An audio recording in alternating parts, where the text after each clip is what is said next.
Brian with Grand Roofing, bringing you another quick how-to or extra info to look for when finding a roof leak. I just got here, last stop of the day. Right inside the door here, up at the top seal plate, is a little drip stain spot at the ceiling. And right at the corner is cathedral ceiling inside there. Come out the door, easy to find the area. And what it looks like, what we see is if there's no obvious damage, shingle damage, protrusion of a pipe flashing, wall flashing, any of that nature to be concerned of. There's some of the lesser minor things I'll point out here in a minute, but right above it, I can see it from the ground. There's a box vent. Looks like it's completely screwed or nailed to the roof. It does not appear to be tucked at all. Looks like it's got some caulking on it. Have not been up there. I'm going to do this real quick. Told them I would set the ladder up, look and see if it is. I'm just going to go ahead and caulk it real quick for them. Boy, that word probably came out bad. Caulk it for them.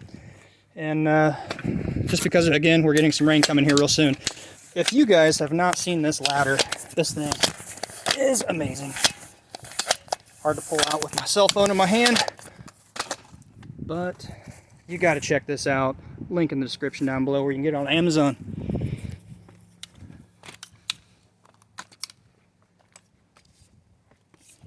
Looks to be an old Tamco shingle. Just based on the color, that's what I think the issue to be.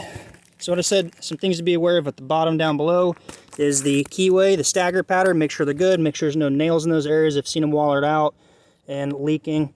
You can check that if the shingles want to give by pulling gently. There's chances are there's not a nail there.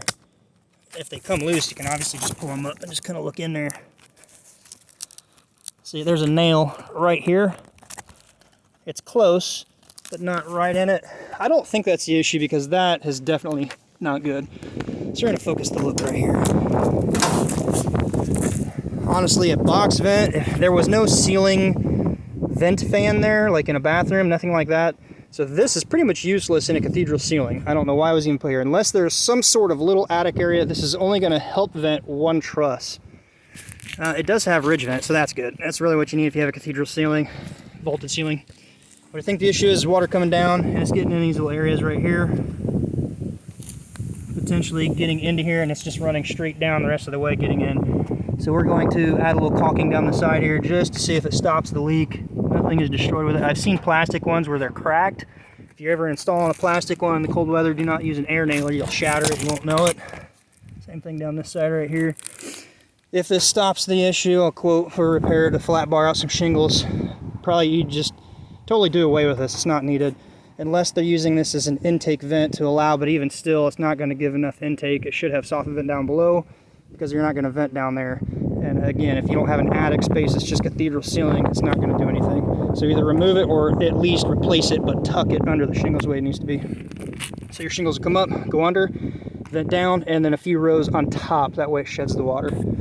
So we will caulk that up real quick and get feedback in the next day or so when the rain comes. I'm pretty sure that'll address the issue. Quick inspection, seal it up for them. We'll see what it does. Possibly get you a repair video in the future. If you like it, give it a thumbs up. Until next time, be safe. We'll see you then.